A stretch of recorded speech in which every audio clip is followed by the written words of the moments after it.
Hi everybody, I wanted to make a quick video of our stoichiometry lab. For those of you that weren't here can see what we did. Here's our setup. We have an evaporating dish. We have a beaker which has 10 ml of 3 molar hydrochloric acid, and that's strong enough to be a little unpleasant, so make sure we have our safety goggles on. I have a watch glass we'll use, and then here's our setup that we're going to use to evaporate our liquid. So the first thing we need to do is to get some data. So put this on here. We got a weight of 45.08 grams, and it says in the directions to add about 1 gram of sodium bicarbonate. So we're going to add that.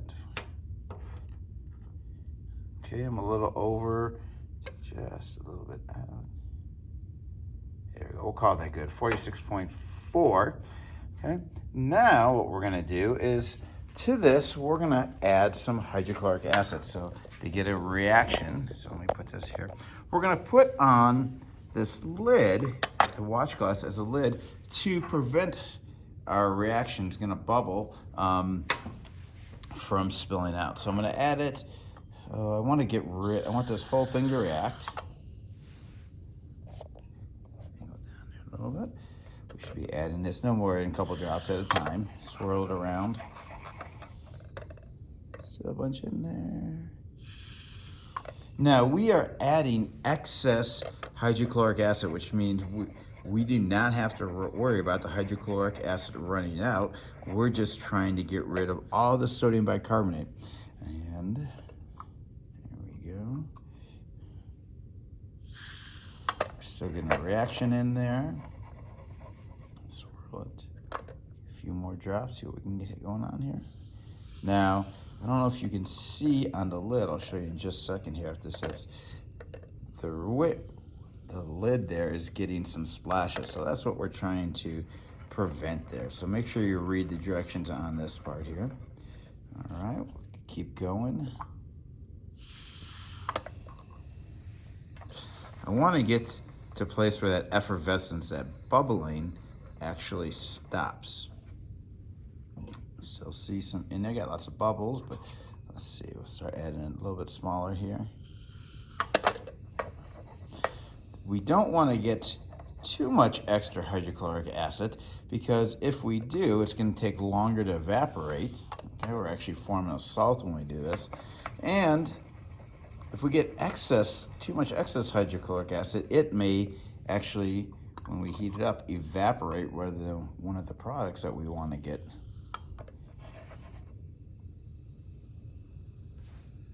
And, oopsie.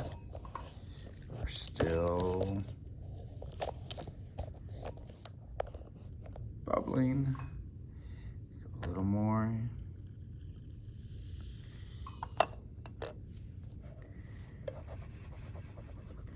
All right, I think we're almost there. I've probably used, about 6 milliliters, I'm guessing. But like I said, that doesn't really make a difference. All right, we got all the bubbling out. Now, what I have to do, let's back this up a little bit here. We are going to evaporate it, kind of like what we did with our dihydrate lab, if you remember that. We want to get rid of all the water. So let's see if we can get this lit and get it going here real quick.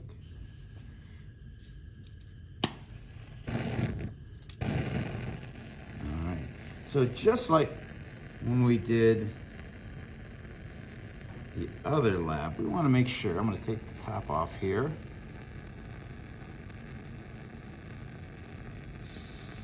Shaking some of it in.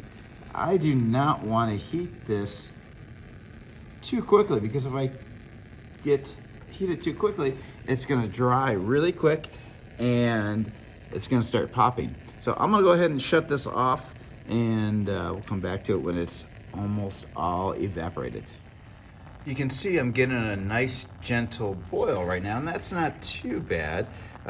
When I got to be a little more careful is when I start seeing the salt crystals forming. That's when we're going to get water trapped in there, and then the crystals start popping out. So I'm going to go ahead and back it off just a little bit, let this go a little bit slower.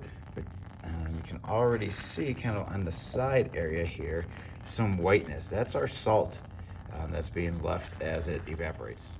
Still evaporating, but you can see all those salt crystals there. Once it starts getting less liquid, it'll be kind of in the bottom there. It'll form a big salt layer, and that's when I really have to worry about it having water trapped inside, not like a hydrated crystal, but just trapped inside. And the water turned into gas, or the excess hydrochloric acid turned into a gas and popping out. So we can. Okay, just took the flame off for a minute because it was starting to get rid of most of the water there, and I did see a couple pieces start popping off. So I'm going to reduce my flame, and I want to get a really kind of a white crystally looking. That'll let me know that most of my water is out. It's still looking a little gray, so I'm going for a white crystal look here. We're almost there. I've had to keep playing with the flame under there because I heard a popping sound, which is bad news. And you can see right here, actually lost some product due to popping, so I got to be careful with that. It's almost there. I'm going to give it a little bit more up here. I'd like to see a little less gray there, so I'll give it another minute or so and then reweigh it. All right, there's what it looks like. I'm going to let it cool here for a minute or two, then I'll weigh it out and get you your final data here. All right, now that it's nice and cool, I went back and weighed it to find out how much salt I produced. 45.94 grams. I'll put all this information in the assignment as well. All right, guys, now all left is to clean up. So if you notice, I probably rushed through this a little bit quicker than we would if we were in lab, but I wanted to make this video for you. I may have forgotten a step or two, so make sure you read the directions to see if I missed anything that might affect it at all. All right, guys, if you have any questions, please let me know. Thanks.